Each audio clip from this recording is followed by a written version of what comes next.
วัสดีพี่น้องมื้อนี้ก็อยู่กับเนาะ2เด็กรอตรงหน้าอยู่ให้ยีได้คือเก่าพี่น้องมื้อนี้เฮาสิมาเฮ็ดสูตรเมนูรักไก่อบเฟืองเป็นไก่อบฟางเนาะเฮากำลังคุมอยู่ตอนนี้เฮาสิเฮ็ดไก่อบเฟืองเฮามาจากเมืองนาเตยเนาะแข้งน้ำอีกเฮ้ยคนมาเข้าก่อนสิได้ใช้แล้วนี่เบิ่งกล้วยเบิ่งง่วนี่แหละเบิ่งแค่ไหนพุ่นแหละโอ้ตามไปไว้ได้นะ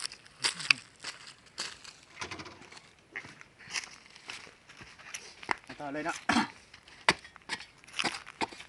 อาจจะมาเห็ดสูตรไก่อบฟางพอจะมีก่อนเนาะตัดก่อนล้างผ้าพี่น้องนี่ล้างผ้าเอือบไก่อบเฟืองเนาะ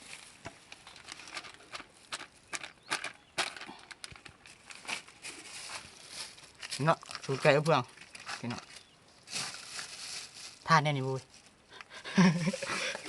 จกพี่น้องจกขี้มัน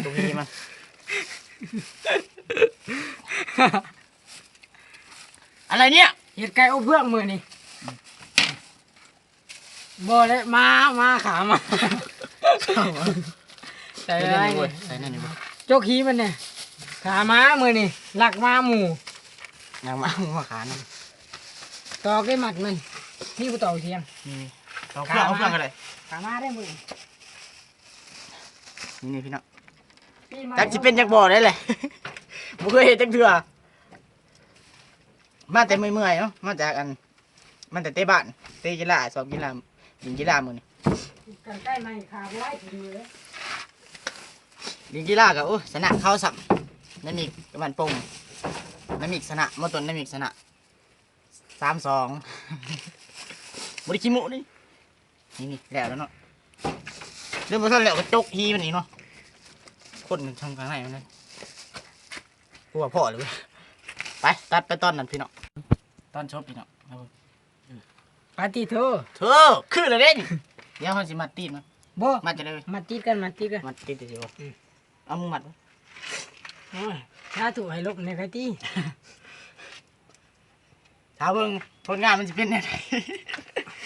ขออนุญาตจากไก่อบเพื่อนเป็นไก่อบใหม่ไก่อบบุชุกไก่ใหม่นี่ปาติโถแดกไก่ใหม่เลยพี่ไป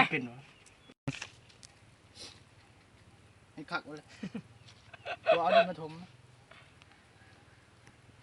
จับบ่ไก่สูงว้ายเป็นไก่ก็เพื่อนที่เป็นไก่ก็เพียงน้องกับหมูคือกันเนาะเอายังใส่ลงไปเอาดินเอาเมนูดินใส่ไปไม่ห้องผมมีกระถางเลยทำไมว่าห้องเตี้ยวห่าอย่างนี้มาแตกเนาะอบใหม่แท้ๆมือนี้อบใหม่แท้ๆไปจ้องดินน้องไปมาเดี๋ยวไปเอาเพื่อนก่อนพี่น้อง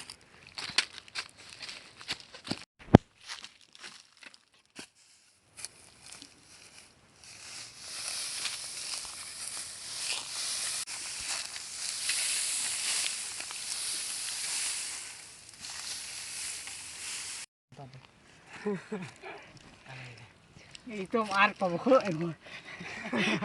ไอ้ต้มอัดอย่ามันมีฟองพี่น้องสีไผ่มันสีขาวแล้วมันบ่เจ็บเนาะเขาต้องเห็ดไหนมันมีฟองคนเมื่อได้มือนี่มันลินกี่ต้มพี่น้องวันนี้มันลินกี่ต้มอยู่ไหนอยู่หน้าคือเก่าสูตรไอ้บุไรโอ้โหมันจะเป็นจะได้ไก่จังมันสิใหม่จังมันยังกระทางกับบุมี่โอ้ถูกกระทางมันนอกแน่นี่แหละอันนั้นต้นนี่กะ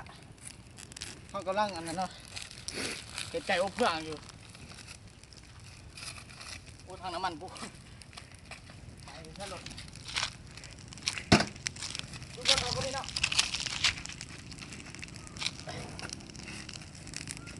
มีที่ตรงหมดนั่นละปากก่อนเนาะ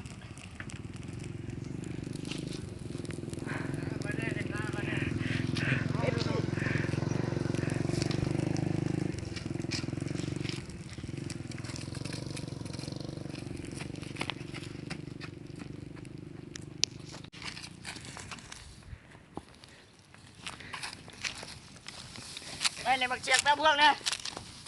แป๊บเพื่องนะ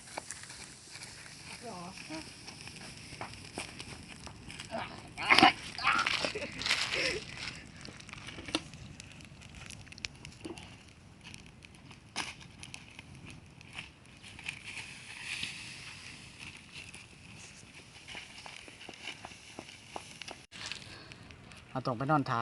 3 วันเนาะเขาจึงมาเบิ่งมันจะสิลูกเฮ้ยมันเหมาะแล้วใส่ปะฮะเดี๋ยวตัดตอนไปมันสุกเนาะเฮาสิประมาณเวลา3 วันเนาะเอาไปนอน3 วันผมมันจะสิสุกโอเคไป โอ้เมื่อยไร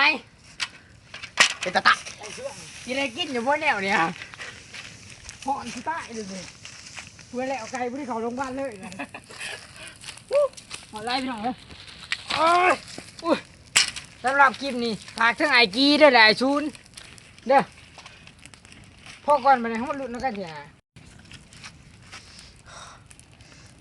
เบิ่งสภาพพี่น้อง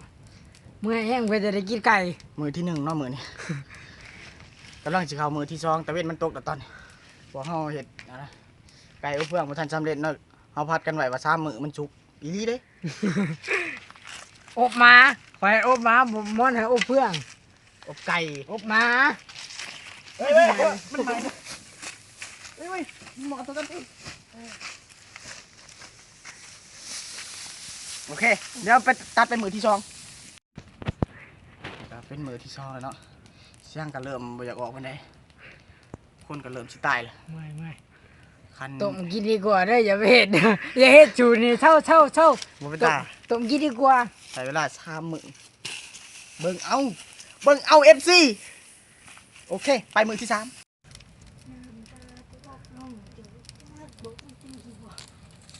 โอเคพอแล้วนี่ก็เป็นมือที่3แล้วเนาะที่พวกเฮาพวกทางทีมงานพวกเรา2 คนกะหน่วยหลาย เดี๋ยวไล่ไผ่หยอง บ่ได้นอน3 คืนคุ้มแต่ไผนี่ อีใต้เลยกล้องจำ เพื่องอันนี้พี่น้องเพื่องพ่นกว่าเพื่องอีแม่เขามืดบักกล้องใหญ่ๆนี่ เพิ่งเนี่ยมามือลายเลยคำบ่ 50 กล้อง คำบ่ชูกระแดกดิบเลยไก่นี่เนาะถ้ามันใหม่ก็กินเลย แม่เขาหายแท้ๆเมื่อนี้มืดเพื่อง50 กล้องเจอบ่กล้องเขาได้เพื่องในกล้องเขามืดหลายๆเยอะๆตอนนี้กำลังสำเร็จถ้าเบิ่งว่ามันสิสุกแล้วก็บ่ตาจะเตะกับแกงน้องๆโอเคตอนนี้เรากำลังสิไปลุ้นไก่อบเพื่องเนาะ อบหมาหมวย ไป ไปชมกันเลยหน้าตามันฉองมาอะไรออกมาเป็นมีเขาไปขั้วอยู่ ไปอย่าเกียร์ไรดิปล่อยข้าเห็ดทำบุเป็นเตรียมที่เขามาเพราะมันมือนี่ อบหมาหมวย มาเบิ่งว่ามันสิสุกหรือบ่ ติ้นไทยเราไปยังว่าติ้นเดียวเราไปยังวะ เย็นค่อยๆหมดเลยหมดตอนนี้ก็กำลังหอดเทียนไทยเนาะ ไม่ติ้นคอย ตอนนี้กำลังหอดเทียนไทยเขาคอยปาดล บ่ ง ได้เนาะ จุดได้มันบุทันอันนั้นแล้วก็เขาก็คอย เอาจะมาลุ้นกันว่าจักกี่ชุกจักกี่ดิบจักกี่ไหมเนาะว่าไพ่ก็โอ้ยพี่น้อง นี่พี่น้อง มาขอลุ้นกันบุมันจะเป็นอะไรมือโจ้หรือยังไง ยังเขาทำไมมัน เพราะโอ้ไม่พอทักติด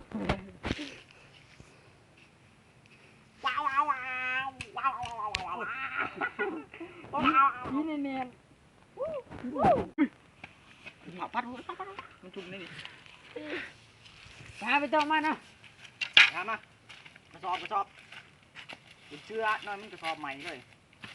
ใหม่มือจะใส่กี่ดอก ลุ้นเลยวะ เพื่อนท่านละหมอดจะรุนเลยบ่ เอาดินออกก่อนเนาะหมอกระสุนก็แตกมัน มาไงเอาเลยบ่ ตีเป๊ะแล้วเนาะเอาขี้ดินออกอย่ามันคูใส่เอาจะมาใกล้ๆ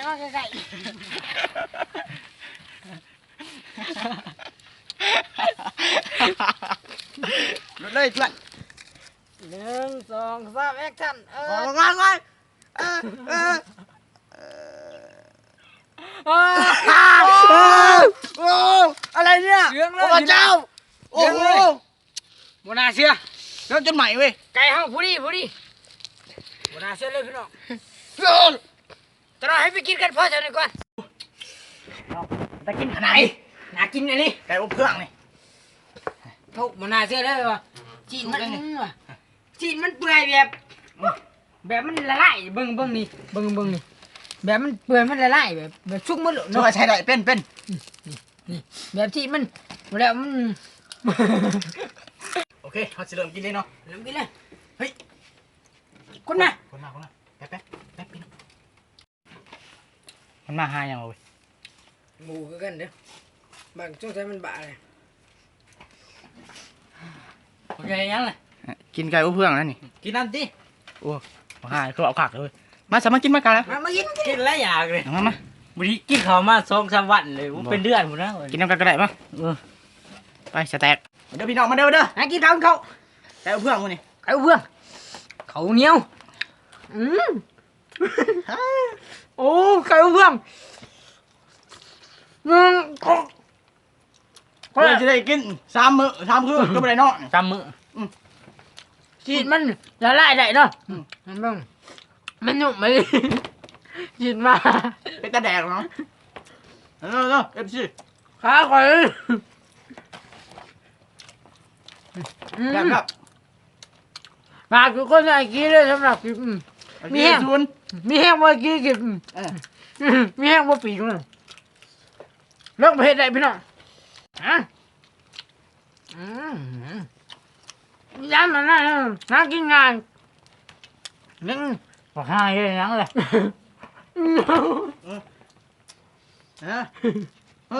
อย่าดื้อเนาะ เวทอันเนี้ยเลยมึง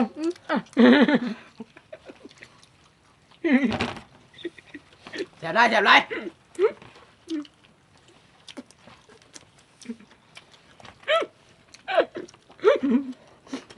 เด้อหยาดกันนะชอกใส่นาเด้บางห่าแล้วก็มาแท้เรียดช่องก็จะได้มาปั้นไปหามึงว่าปั้นนี่มากินใจ วันนี้ข้าว2 เดือน เอาบ้างใช่ใช่ จะไปแรงน้ำก่อนเนาะบริกินข้าว2 เดือนพวก3 วันเสียงโต๊ะ กินเลยเนาะ เนียงไปเอาข่าวเลยข่าวเลยบริแมนขี้งัว ข้าวก็ชิมืดเลย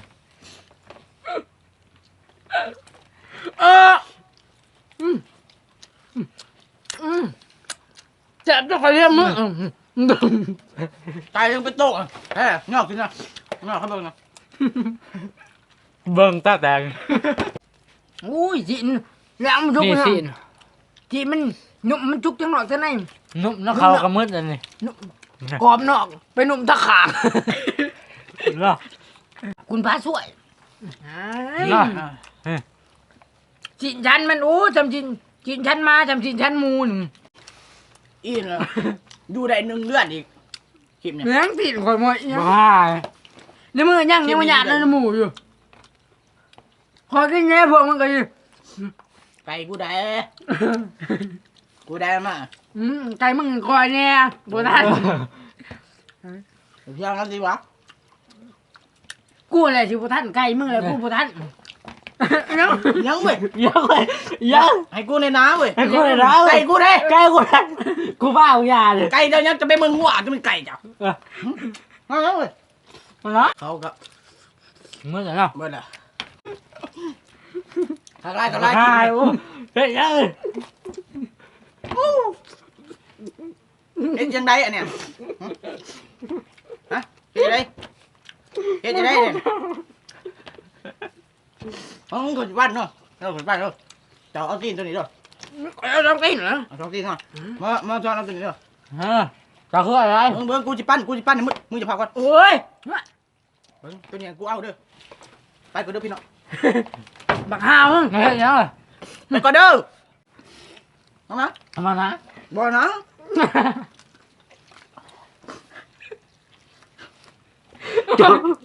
มันขาตาคน มันแทงกูดักคนนี้โอ้ย ห่างมันห่าง ได้เลยเนาะพี่น้องบางห้าเสื้อแดงอยากกินมึก กินอีหยังก็เลือโลกหยาดปากในหยาดในปากในมือหมูปะค่ะ คนบุกคือหมูเนาะ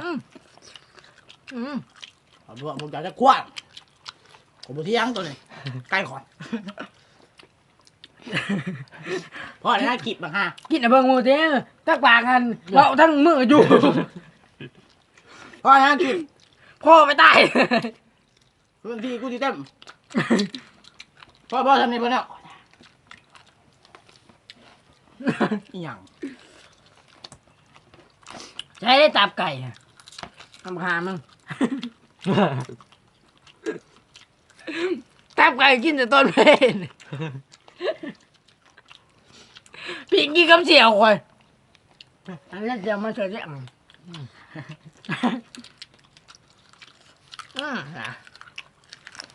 ไม่ใช่เหรอ